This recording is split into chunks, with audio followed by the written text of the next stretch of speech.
Hello everybody, welcome back as I continue to read Percy Jackson and the Sea of Monsters. Chapter 11. Clarice blows everything up. You are in so much trouble, Clarice said. We just finished our tour we didn't want, through dark rooms overcrowded with dead sailors. We'd seen the coal bunkers, the boiler and engine, which huffed and groaned like it would explode any minute. We'd seen the pilot house and the powder magazine and the gunnery deck, Clarice's favorite, with two doggone smoothbore cannons on the port and starboard size and a Brooklyn 9-inch rifle fore and aft, all specially refitted to fire celestial bronze cannonballs. Everywhere we went, dead Confederate soldiers stared at us, their ghostly bearded faces shimmering over their skulls. They approved of Annabeth because she told them she was from Virginia. They were interested in me too because my name was Jackson, like the general. But then I ruined it by telling them I was from New York. They all hissed and muttered curses about Yankees. Tyson was terrified of them. All throughout the tour he insisted Annabeth hold his hand, which she didn't look too thrilled about. Finally we were escorted to dinner. The CSS Birmingham captain's quarters were about the size of a walk-in closet, but still much bigger than any other room on board. The table was set with white linen and china. Peanut butter and jelly sandwiches, potato chips, and Dr. Pepper were served by skeleton crewmen. I didn't want to eat anything served by ghosts, but my hunger overruled my fear. Tantalus expelled you for eternity, Clarice told us. Mr. D said if any of you show your face at camp again, he'll turn you into squirrels and run you over with his SUV. Did they give you this ship? I asked. Of course not. My father did. Ares? Clarice sneered. You think your daddy's the only one with sea power? The spirits on the losing side of every war owe a tribute to Ares. That's their curse for being defeated. I prayed to my father for a naval transport, and here it is. Those guys will do anything I tell them, won't you, Captain? The captain stood behind her, looking stiff and angry, his glowing green eyes fixed on me with a hungry stare. If it means an end to this infernal war, ma'am, peace at last will do anything. Destroy anyone. Clarice smiled. Destroy anyone. I like that. Tyson gulped. Clarice, Annabeth said. Luke might be after the fleece too. We saw him. He's got the coordinates and he's heading south. He's got a cruise ship full of monsters. Good. I'll blow him out of the water. You don't understand, Annabeth said. We have to combine forces. Let us help you. No. Clarice pounded the table. This is my quest, smart girl. Finally I get to be the hero, and you two will not steal my chance. Where are your cabin mates? I asked. You were allowed to take 2 friends with you, weren't you? I let them stay behind to protect the camp. You mean even the people in your own cabin wouldn't help you? Shut up, Prissy. I don't need them, or you. Clarice, I said, Tantalus is using you. He doesn't care about the camp. He'd love to see it destroyed. He's setting you up to fail. No, I don't care what the Oracle... She stopped herself. What? I said. What did the Oracle tell you? Nothing. Clarice's ears turned pink. All you need to know is that I'm finishing this quest, and you're not helping. On the other hand, I can't let you go. So we're prisoners, Annabeth asked. Guessed, for now. Clarice propped her feet up on the white linen tablecloth and opened another Dr. Pepper. Captain, take 'em below. Assign them hammocks on the berth deck. If they don't mind their manners, show 'em how we deal with the enemy spies. The dream came as soon as I fell asleep. Grover was sitting at his loom, desperately unraveling his wedding train, and when the boulder door rolled aside and the Cyclops bellowed, Aha! Grover yelped, Dear, I didn't, you were so quiet. Unraveling, Polyphemus roared. So that's the problem. Oh, no, I wasn't. Come. Polyphemus grabbed Grover around the waist and half carried him, half-dragged him through the tunnels of the cave. Grover struggled to keep his heels on his hooves. His veil kept tilting on his head, threatening to come off. The Cyclops pulled him into a warehouse-sized cavern, decorated with sheep junk. There was a wool-covered lazy-boy recliner and a wool-covered television set, crude bookshelves loaded with sheep collectibles, coffee mugs shaped like sheep faces, plaster figurines of sheep board games, and pictures and action figures. The floor was littered with piles of sheep bones, and other bones that didn't exactly look like sheep. The bones of the satyrs who'd come to the island looking for Pan. Polyphemus set Grover down long enough to move another huge boulder. Daylight streamed into the cave, and Grover whimpered with longing. Fresh air. A Cyclops dragged him outside on a hilltop overlooking the most beautiful island I'd ever seen. It was shaped kind of like a saddle, cut in half by an axe. There were lush green hills on either side of a wide valley, split by a deep chasm that was spanned by rope bridges. Beautiful streams rolled to the edges of the canyon and dropped off in rainbow-colored waterfalls. Parrots fluttered in the trees. Pink and purple flowers bloomed in the bushes. Hundreds of sheep grazed in the meadows, their wool glinting strangely like copper and silver coins. At the center of the island, right next to the rope bridge, was an enormous twisted oak tree with something glittering in its lowest branch. The golden fleece. Even in a dream I could feel its power radiating across the island, making the grass greener, the flowers more beautiful. I could almost smell the nature magic at work. I could only imagine how powerful the scent must be for a satyr. Grover whimpered. Yes, Polyphemus said proudly. See over there? Fleece is a prize in my collection. Stole it from heroes long ago. Ever since then, free food. Satyrs come from all over the world like moth to flame. Satyrs good eating, and now... Polyphemus scooped up a wicked set of bronze shears.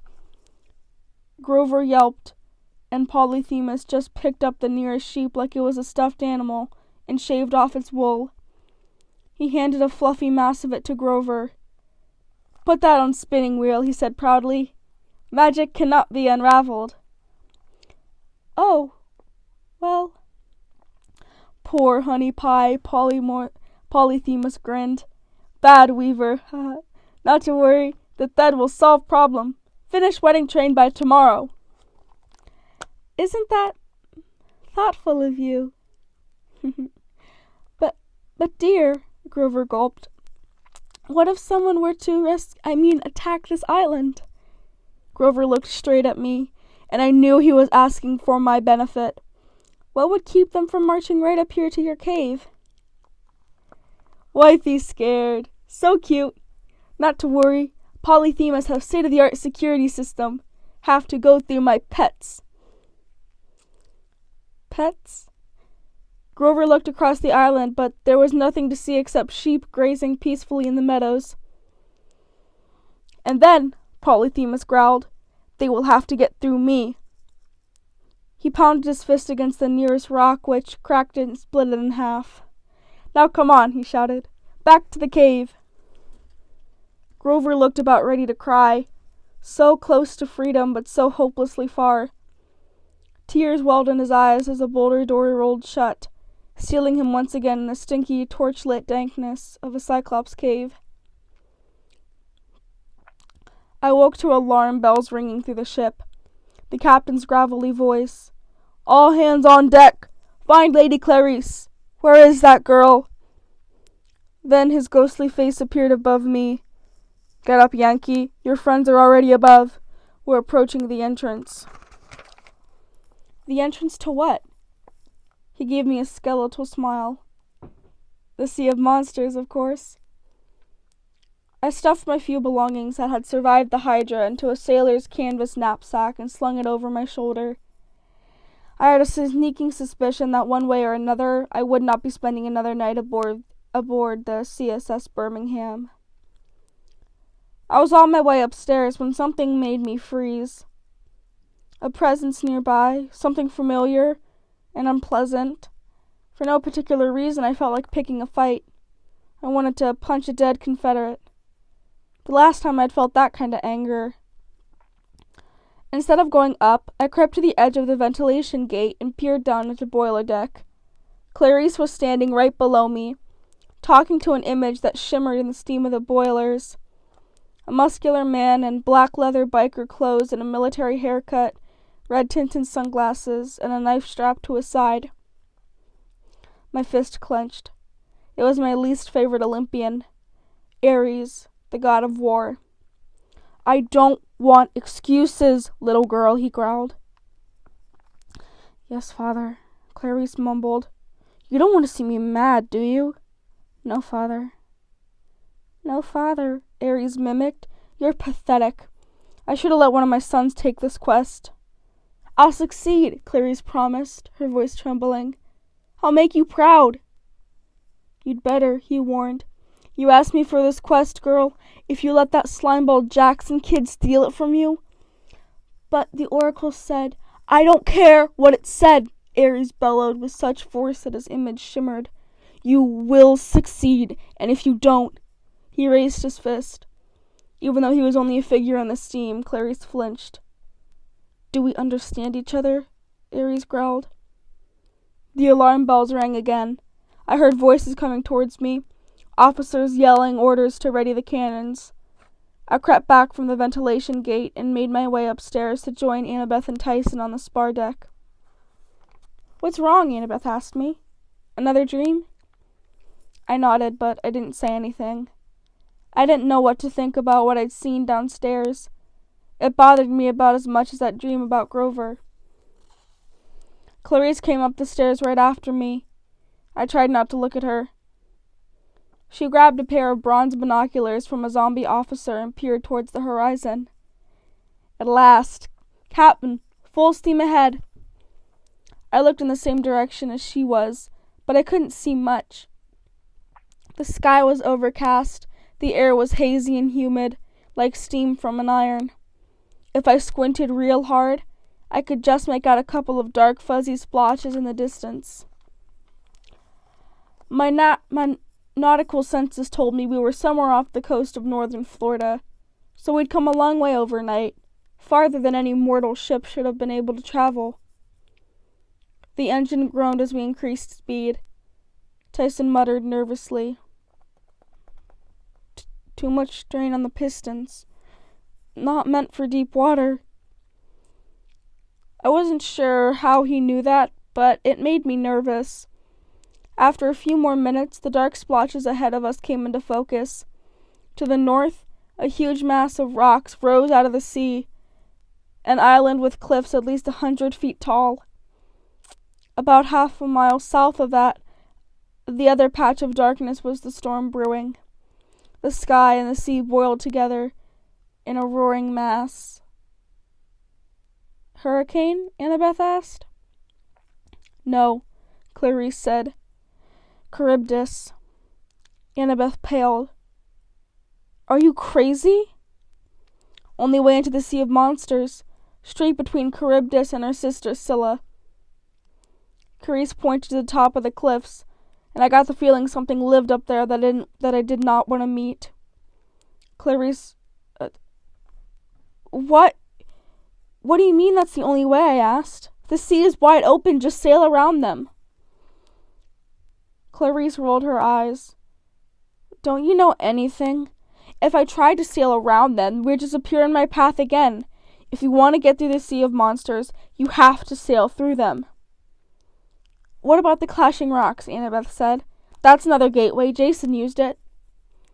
"I can't blow apart rocks with my cannons," Clarice said. "Monsters, on the other hand—" "You are crazy," Annabeth decided. "Watch and learn, wise girl." Clarice turned to the captain. "Set course for Charybdis." "Aye, aye, my lady." The engine groaned, and the iron plating rattled, and the ship began to pick up speed. "Clarice," I said.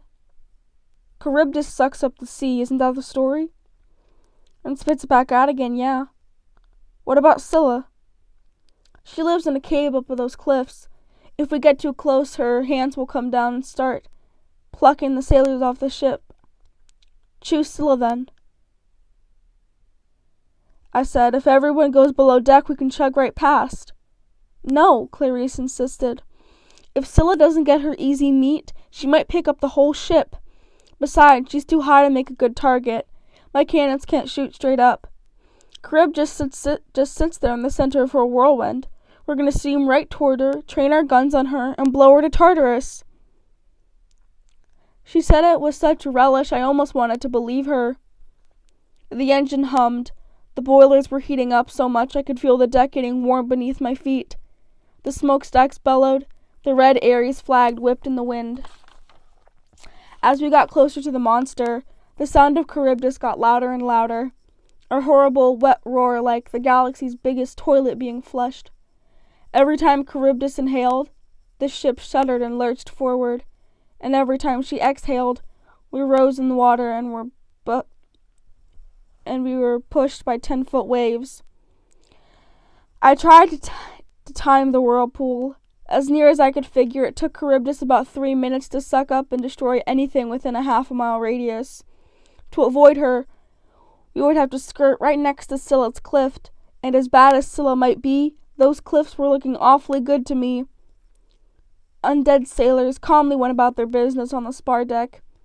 I guess they'd fought a losing war before, so this didn't bother them. Or maybe they didn't care about getting destroyed because they were already deceased. Neither thought made me feel any better. Annabeth stood next to me, gripping the rail. You still have a thermos full of wind? I nodded. But it's too dangerous to use with a whirlpool like that. More wind might just make things worse. What about controlling the water? She asked. You're Poseidon's son, you've done it before. She was right. I closed my eyes and tried to calm the sea, but I couldn't concentrate. Charybdis was too loud and powerful. The waves wouldn't respond. I can't, I said miserably. We need a backup plan, Annabeth said. This isn't going to work.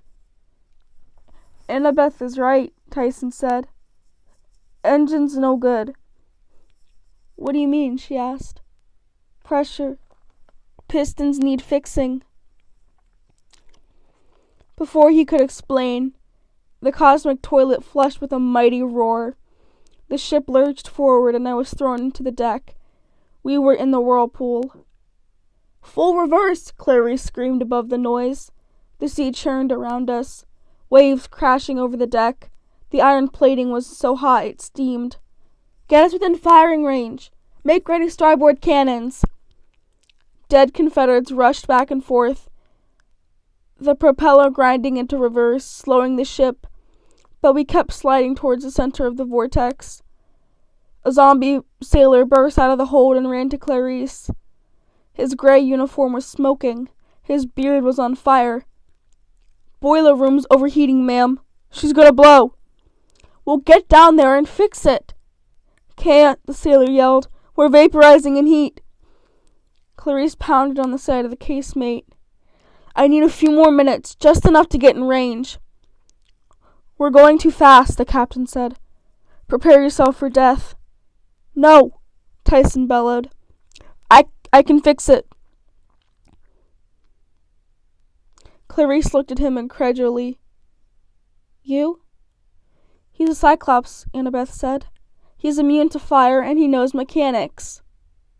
Go, yelled Clarice. Tyson, no. I grabbed his arm. It's too dangerous. He patted my head. Only way, brother. His expression was determined, confident even. I've never seen him look like this before. I will fix it. Be right back. As I watched him following the smoldering sailor down the hatch, I had a terrible feeling. I wanted to run after him, but the ship lurched again. And then I saw Charybdis. She appeared only a few hundred yards away, though a swirl of mist and smoke and water. The first thing I noticed was the reef, a black crag of coral with a fig tree clinging to the top. an oddly peaceful thing in the middle of a storm. All around it, the water curved into a funnel, like light around a black hole. Then I saw a horrible thing anchored to the reef just below the waterline. An enormous mouth with slimy lips and mossy teeth the size of rowboats. And worse, the teeth had braces. Bands of corroded, scummy metal with pieces of fish and driftwood and floating garbage stuck between them. Charybdis was an orthodontist's nightmare. She was nothing but a huge black maw with bad teeth alignment and serious overbite, as if she'd done nothing for centuries but eat without brushing her teeth after meals. As I watched, the entire sea around her was sucked into the void. Sharks, schools of fish, a giant squid, and I realized in the next few seconds that the CSS Birmingham would be next. "Lady Clarice," the captain shouted. "Starboard and forward guns are in range." "Fire!" Clarice ordered. 3 rounds were blasted into the monster's maw. One blew off the edge of an incisor, another disappeared into her gullet, a third one hit one of Charybdis' retaining bands and shot back at us, snapping the Ares flag off its pole. "Again!" Clarice ordered. The gunners reloaded, but I knew it was hopeless. We would have to pound the monster 100 more times to do any real damage. And we didn't have that long. We were being sucked in too fast. The vibrations in the deck changed. The hum of the engine got stronger and steadier. The ship shuddered and we were pulling away from its mouth. "Tyson did it," Annabeth said. "Wait," Clarice said. "We need to stay close." "We'll die. We have to move away," I said. I gripped the rail as the ship fought against the suction. The broken Ares flag raced past us and lodged in Charybdis braces. We weren't making much progress, but at least we were holding our own. Tyson had somehow given just enough juice to keep the ship from being sucked in. Suddenly, the mouth snapped shut. The sea died to absolute calm. Water washed over Charybdis. Then, just as quickly as it had closed, the mouth exploded open, spitting out a wall of water, ejecting everything inedible, including our cannons, and one of them slammed into the side of the CSS Birmingham with a ding, like the bell in a carnival game. We were thrown backwards on a wave that must have been 40 feet high. I used all of my willpower to keep the ship from collapsing, but we were still spinning out of control, hurling towards the cliffs on the opposite side of the strait. Another smoldering sailor burst out of the hold. He stumbled into Clarice, almost knocking them both overboard. "The engine's about to blow." "Where's Tyson?" I demanded. "Still down there," the sailor said, "holding it together somehow. I don't know how much longer." The captain said, "We have to abandon ship." "No!" Clarice yelled.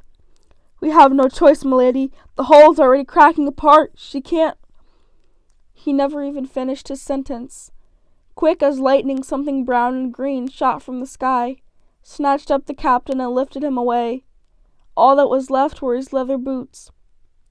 "Scylla!" a sailor yelled, as another column of reptilian flesh shot from the cliffs and snapped him up. It happened so fast, it was like watching a laser beam rather than a monster. I couldn't even make out the thing's face, just a flash of teeth and scales.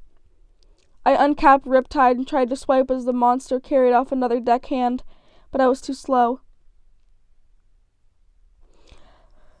"Everyone get below," I yelled. "We can't," Clarice drew her own sword. "Below deck is in flames." "Lifeboats," Annabeth said. "Quick!" "They'll never get clear of cliffs," Clarice said. "We'll all be eaten." "We have to try." "Percy, the thermos." "I can't leave Tyson. We have to get the boats ready." Clarice took Annabeth's command. She and a few of her undead sailors uncovered one of the 2 emergency rowboats, while Scylla's heads rained from the sky like a meteor shower with teeth, picking off Confederate sailors one after another. "Get on the boat," I threw Annabeth the thermos. "I'll get Tyson." "You can't," she said. "The heat will kill you." I didn't listen.